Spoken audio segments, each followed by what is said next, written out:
This is a note. This episode addresses gun violence and all that goes with it, so please take care of yourself when you listen.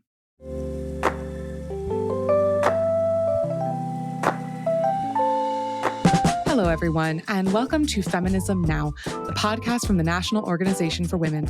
I'm senior producer Bethany Brookshire. This season's theme is protecting women in a hostile world.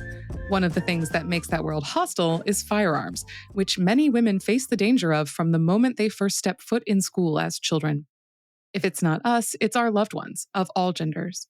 In 2022, 48,204 people died from firearms in the United States. 2,526 of those were children and teens. And Black children are 18 times more likely to die of gun violence than white. As we've talked about previously this season, women's fatalities from gun violence are more likely when people are facing domestic violence and their abuser gets access to a gun. But many people also enjoy shooting guns or rely on them for food or safety. Today, NOW's National President Christian F. Nunez speaks with Mikki Kendall, feminist, activist, and author of the New York Times bestseller Hood Feminism: Notes from the Women That a Movement Forgot, and the graphic novel History: Amazon's Abolitionists and Activists, about the often violent interaction between women and guns. And while we're here, we would love to hear your thoughts. How are you taking on gun violence? Contact us at feminismnow@now.org. And now, let's get to the interview.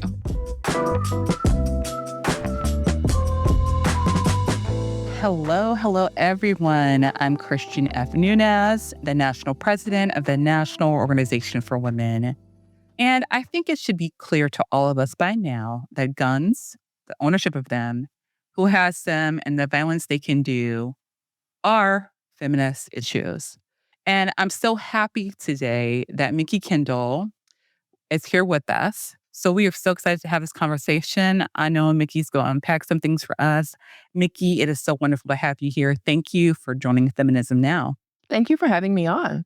Yes. So Mikki, you have written some amazing work. Hood Feminism is actually one of my favorite books that I often refer out when I'm on the road speaking, because I think it really talks about some really important things that a lot of times people are sometimes hesitant to talk about or bring up. And so I appreciate the truth-telling that occurs in that, and just the naming of important issues that happen in the feminism space and those who have been left out of the space. So listeners, today we're talking about gun violence and that impacts on women, because we know this whole season we've been talking about the hostile world women are living in. And in a lot of ways, gun violence has been one of those things that have really increased the violence, gender-based violence that women experience. And so, Mikki, in your book, Hood Feminism, you talk about being a veteran, while you also have growing up around gun violence. So can you talk to us a little bit more about your own personal history with guns and gun violence, and why you thought it was so important to really be an advocate and activist in this space with gun violence? So I grew up in a house with guns. I should start by saying this. My grandfather's from Arkansas. My grandmother's people were originally from Louisiana. And if you know, you know. I live on the south side of Chicago. The guns were going to be present, right? But I grew up with people who treated guns like they were tools for a specific purpose, and otherwise they were put away, right? They weren't just casually sort of scattered around. Every time we hear a story where someone's just got like a gun stuck in the back of their purse or wherever, I'm so confused because that's not my experience. So I say all of that to say I have never been a person who was raised to be afraid of a gun. I was always about the person using the gun, right? But the simple presence of a gun has never scared me. When I was a little kid, I was a victim of gun violence, although I was not shot. A gun was put to my head in an attempt to threaten my grandmother and my aunt into giving someone some money. There was no money in the house to give him in the first place. And also, my aunt basically chased him off with a bottle of barbecue sauce. Can't explain that story in a way that'll make it make sense. Just go with it, right? A couple years later, I'm at an ATM. Somebody attempting to rob people at that ATM again pulls a gun on me to make my mother give him money. Things like that. So I've grown up with guns around, but I've also grown up with gun violence. My grandfather once saved my life by pulling me out of the way of someone shooting at someone else. Got my hair cut from that one, right? So I have always had a deep and sincere belief that guns were dangerous and were not to be treated casually.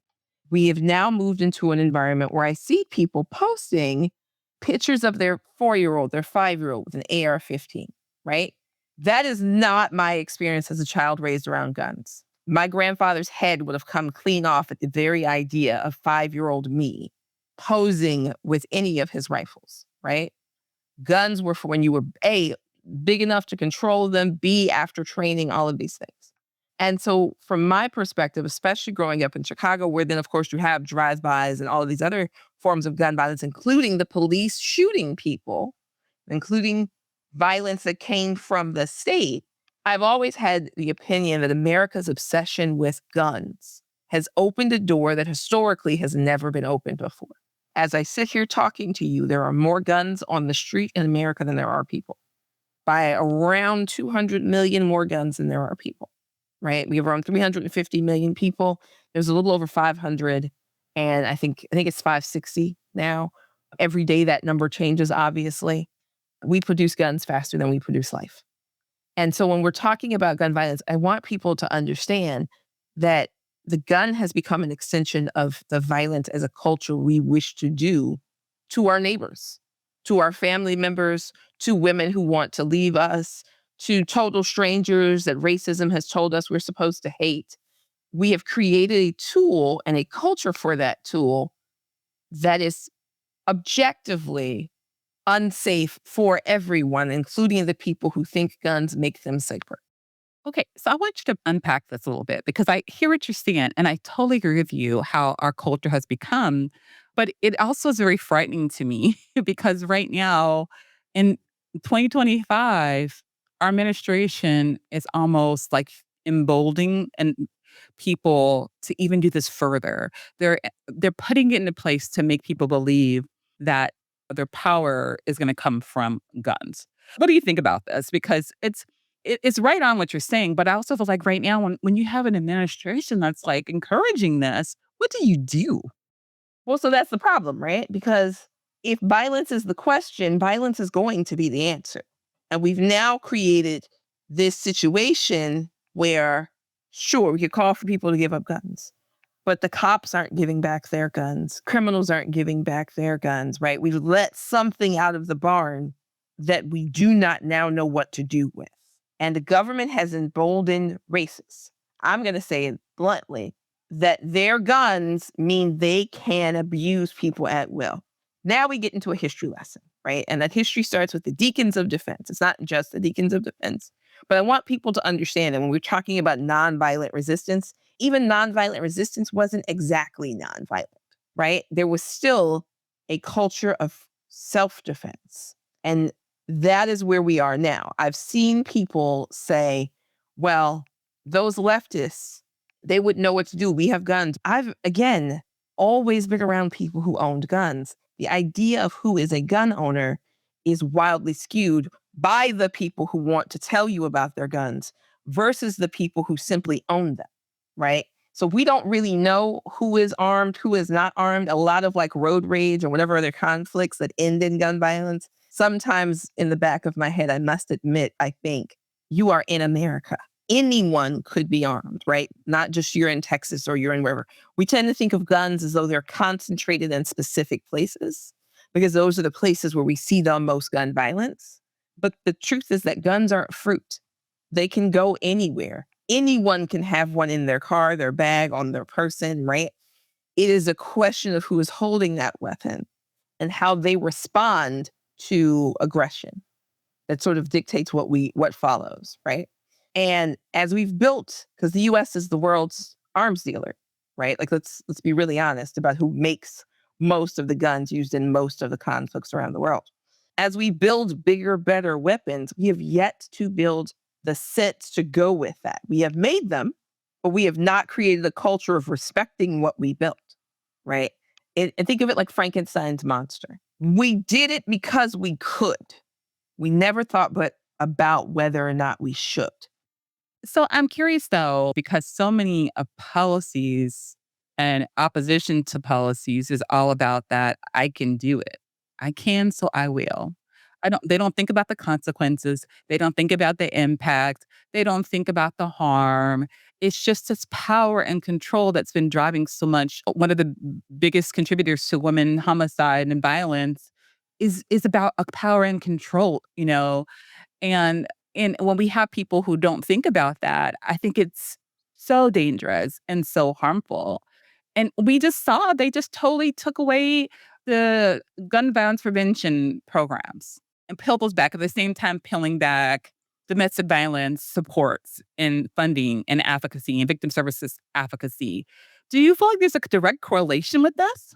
Oh, absolutely. You must understand that the threat of violence in a domestic violence situation, the biggest indicator that lethal violence may occur is the presence of a gun. And there's a bunch of other indicators, but that's one of the biggest. Here's the thing, though. So we've had murder clusters in America, okay? The 1920s in Chicago was one such cluster where women killed men. We've had several famous female serial killers.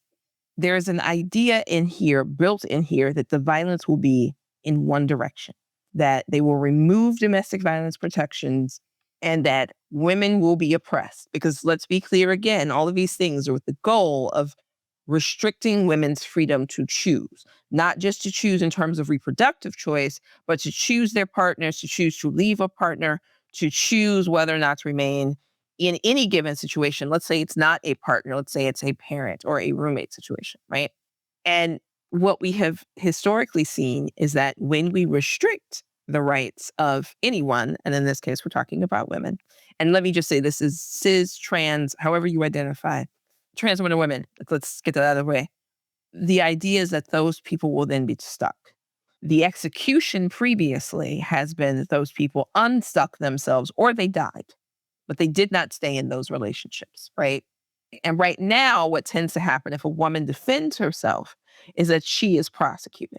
But if you tell someone that they won't be able to leave, you remove all hope of simply leaving, and you tell them the state won't protect them, and then you tell them they have to stay trapped with someone who is threatening them with ongoing and continuous violence that could objectively result in their death, what have you put on the table as their solution? What is the only way out from their perspective? We've never done this part before, right? Historically, we've had women's rights be abrogated.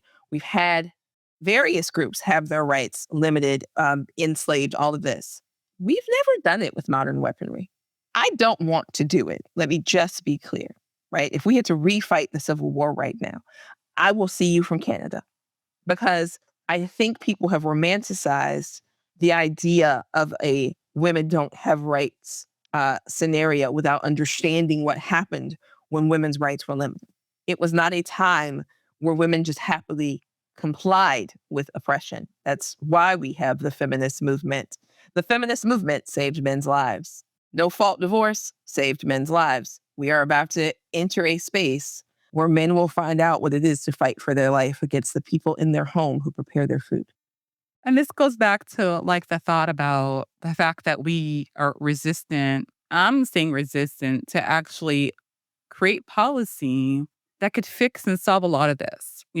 That we're resistant to have things in place, funding, prevention, resources, advocacy, laws in place that could prevent a lot of this. And it's just mind boggling to me that we're back in this place again. So many women feel like they have no other alternative. They resort to that when they're constantly living in this traumatic place and this threat on their lives daily. They resort to that. But the reality of it is these women, especially women of color, right, are not given that understanding or their grace, and then are experiencing severe consequences for a society that put them in a position where they had no other choice, when there could have been a choice. This is the part I don't think people understand. The choice to oppress always has consequences. You want to control so much that you are ignoring the part where children are being slaughtered in schools. You want to control so much, you are willing to sacrifice your daughter, your sister, your neighbor, whoever, to this threat of gun violence. You are willing to risk being killed at a movie theater, a mall, in Vegas while you're playing games, right? Because someone got angry and had access to a weapon that fired 300 round bursts per second.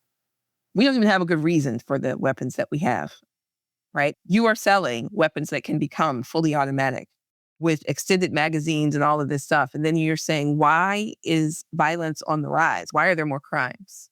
Just imagine if we put the money that we put on designing those weapons into mental health care, housing, food, medical care, education, scientific research. We have spent so much money to deal death. And for what? So we have the right to continue oppressing someone so we can feel better about ourselves? And that's a we that doesn't objectively include women of color. One of the things you said is very interesting to me is that just kind of like how people have been viewing this and how they've been seeing this.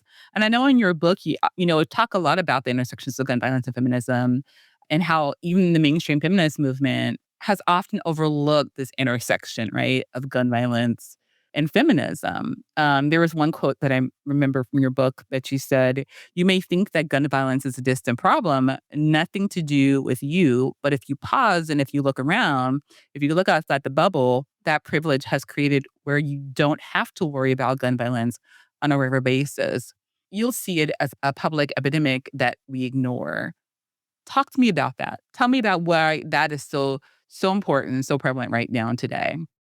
I'm going to say it in the simplest way possible. America has, I think it's 3 mass shootings per day now. We do not report, we even cover all of the mass shootings per day. We have, in fact, changed the definition of what is considered a mass shooting, right? To cook the books, proverbially, to reduce the way that number looks. And most of those shootings are happening in red states, right? The rhetoric is often around violence in Chicago and New York or LA. And that's not to say there's no violence here. There's a lot of violence. But the culture around having those guns is different when you get to a place where it is held up as masculine to have a gun, where you are macho and strong and responsible and whatever. And then you start getting into all of that disenfranchised youth, and they're never talking about Black youth when they say that. They start talking about the struggle of lonely young white men, for example, right? Well, you've told them that having that gun will make them a man. And then you've told them that women owe them things, right? And when women don't give them those things, because every time you scratch the surface on those mass shootings, statistically more likely to be white and male and all of that, you also find violence against women, whether it's their mother, their sister. Several of the cases where the shooting has started in a school, the news reports it as though it's the fault of the girl that rejected him that he then tries to kill, or in a couple cases has successfully murdered, and not the fault of a society that told him she owed him a date. So this brings me up to this new thing that's going on. And I think this is so important to point out what you just said, that society, these young men who are involved in these mass shootings, who blame the woman or the girl for the reason why they had to kill, right? And how society perpetuates that and sets it up. There is this new thing going. I don't know if you've heard about it. You probably have, and this misogynistic propaganda about the incels. Have you heard about this? Yes. Oh, here's the thing with the incels. We've been talking about incels probably about 12, 13 years, right? And it's a term coined originally by a Black woman. It was never meant to be what it is now. But for the first like 9, 10 years of that, people told us we were crazy, right? They're just lonely men. What's the big deal? And then the violence really picked up, because let me just say that the group that has adopted the name incel, right? And the culture of violence against women that is specifically gender-based violence. Let me just say, these are hate crimes. They're not being defined as hate crimes, okay? Right, it's straight up femicide. And we love the word femicide for every country but America. We've acted like the incels were lone wolf, isolated incident. I don't know how many incidents it takes before you acknowledge something is not an isolated incident. You tell me that he was violent towards his mother, his sister, a neighbor, whoever, but it's usually a family member. You tell me that girls at the school didn't like him. Yes, because those babies could smell the danger coming off of him. Mm-hmm. And then you tell me that someone gave him a gun. And then violence followed. Well, we already had hit all the strikes that guaranteed we'd get to violence. Yeah, it's just so interesting how easily this ideology has been brewing up.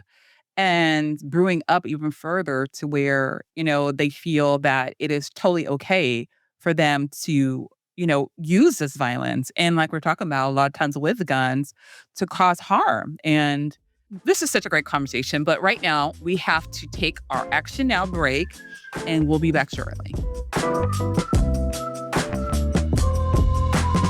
Listeners, the time is approaching. We're gearing up for our Now National Conference. We're so thrilled to be both in person and online this year. And our in-person portion will be in Las Vegas. Who said feminists can't have fun? We know we can have the most fun because it's fun we can all share in. So join us this year at Now National Conference from July 11th to 13th. We will have inspiring speakers. We'll elect our national officers and so much more. We love to see you there. So go to now.org and click on the banner that says Now National Conference to sign up. And before we get back to our interview, this is your other action now. We're trying to reach a wide feminist audience to bring together a movement that empowers all of us. And to do that, we need your help. So please share the show and maybe even rate us on your podcast app.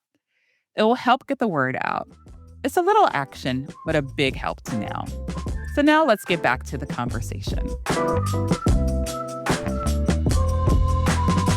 All right, so as we were talking, Mickey, we're talking about this incel, we're talking about that intersection with violence, how this ideology and everything is stirring up. And we're talking about how society really is a big culprit, right?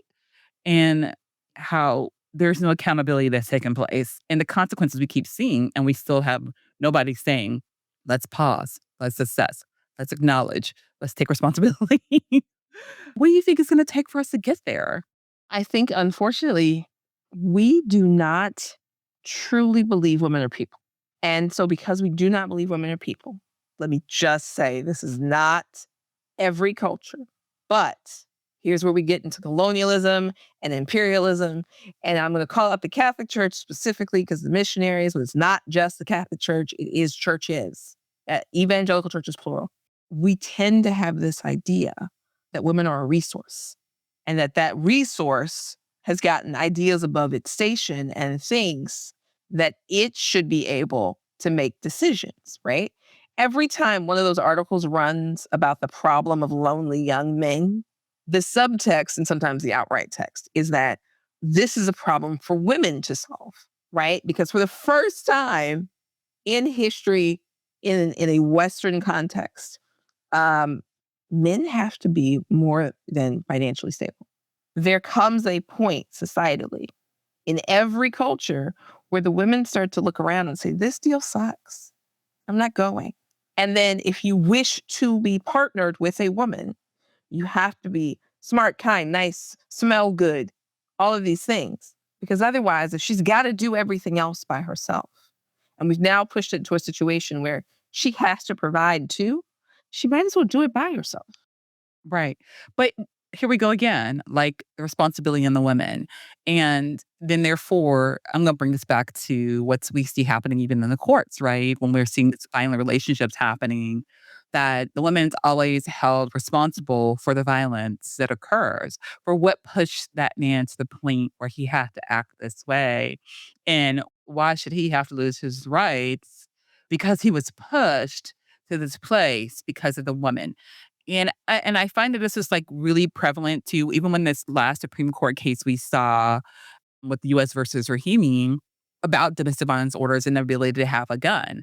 Like we know gun advocates, statistics, everything tells us that when they have these guns, that they use it. And the fact that we had to make it all the way to the Supreme Court to say this should not be okay. You know what I'm saying? Like, because they still, in some ways, Mickey, I feel like they still, in some ways, felt that the woman was responsible for it. Well, one of the things that we've heard said in response to reproductive rights, I'm going to use this as my example, and I promise it'll bridge. We heard the words, your body, my choice, come out as a joke, right? That is a joke. It's not a joke. And it's not just about reproductive rights. It is also, in this case, when we're talking about domestic violence, intimate partner violence, however we're using terminology. We're really talking about a situation where someone believes, well, you must have done something to make him hit you. And it's up to you to solve that problem. You should figure out what it will take so he'll stop hitting you. But on the other side of that, you know what we'll do? When something bad does happen, we'll ask why she didn't leave. Why did she stay? We did nothing to make it easy for her to leave. We did nothing to make it safe for her to leave. But we want to know why she stayed. But if her choices were death and death, let's be clear here. That's the choice we want put on the table. If we won't take away the guns and we won't support social programs, we want to socially punish her for leaving. What's left? She's picking her death. Oh my goodness, it's just so much crazy stuff. But so I want to take us back to why this is important in the feminist movement, right? Why this is also intersectional, because we also see that there's not a lot of solidarity in the feminism movement around gun violence. So can you talk to us a little bit more about why in the feminist space intersectionality is so necessary when we're trying to, solve this gun violence issue? So one of the things that was happening for a really long time is that gun violence towards women was being presented as something other groups of women face, right? It was a Black problem. It was a Latino problem. It was those other people over there. And part of that was because we were obscuring the violence that happens in white flight suburbs, right? We had just decided that the violence that could be happening in a home with a manicured lawn and more than 5 feet away from the nearest neighbor, that violence didn't count. Meanwhile, that violence was putting investigation and discovery is an entire channel devoted to the murders that happen in homes, right? They have entire shows centering around this. And what had happened in terms of intersectional thing was that because it was being presented as your men do violence, my men don't do violence, despite objectively that being untrue, some conversations weren't happening. Indigenous women and the Violence Against Women Act, they're one of the few groups where the greatest risk of violence is coming not from men in their community, but from white men. White women are most in danger from white men. Increasingly, violence against other groups is also coming from white men. We are still most at risk from the men we are in community with, but because we were trying to do violence intervention for all those other groups, and we ignored this big group, we're now seeing what happens when the violence intervention programs have never been applied.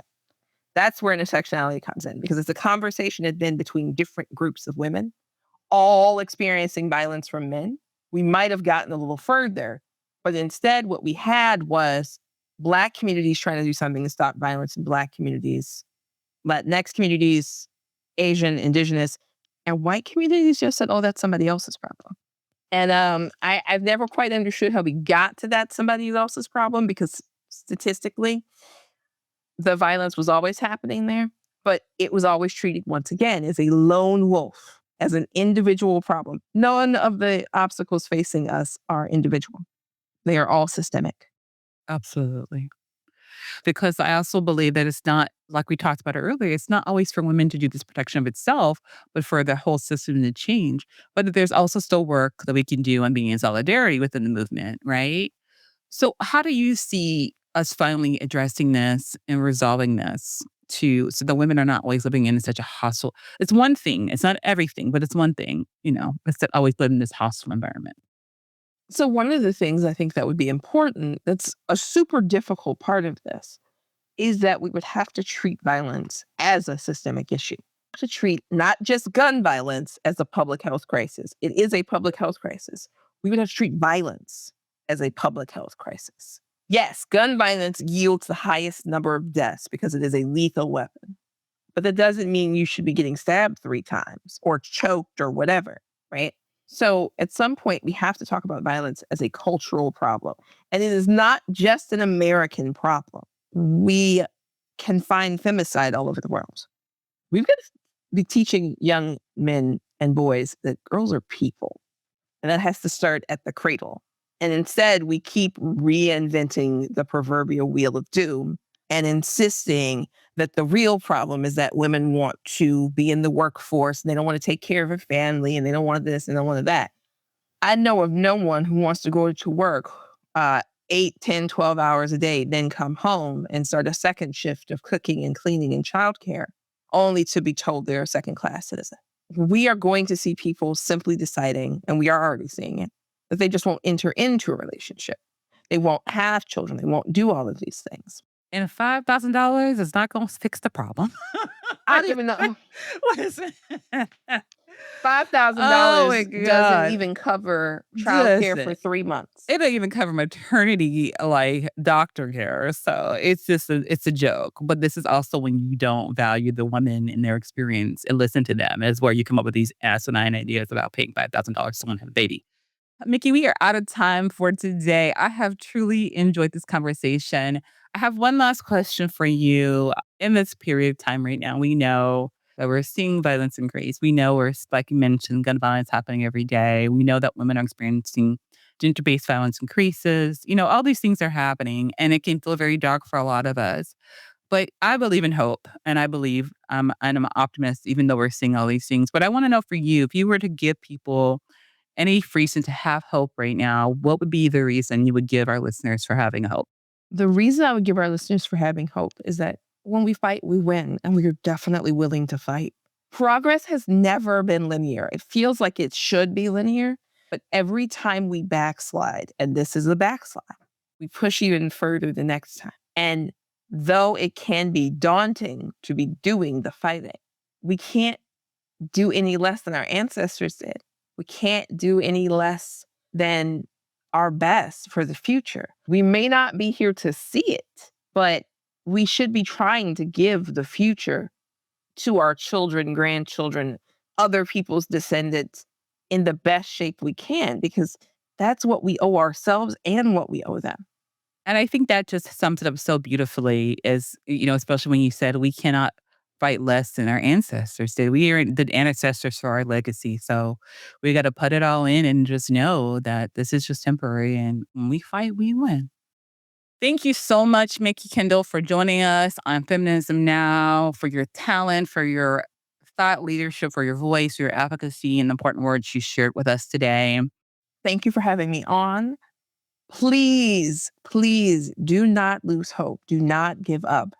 Please give yourself the gift of knowing that every day you fight back pisses off somebody who deserves to die mad about it. Thank you so much, Mickey. And listeners, we will see you in 2 weeks.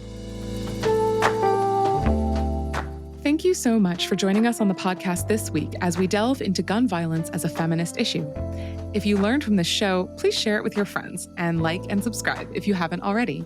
You can also send us your thoughts and questions at feminismnow@now.org. Head to now.org to read up on Now's core issues and our approach to advancing women's equality. Together, we can make a difference. Thanks for listening, and we'll see you soon.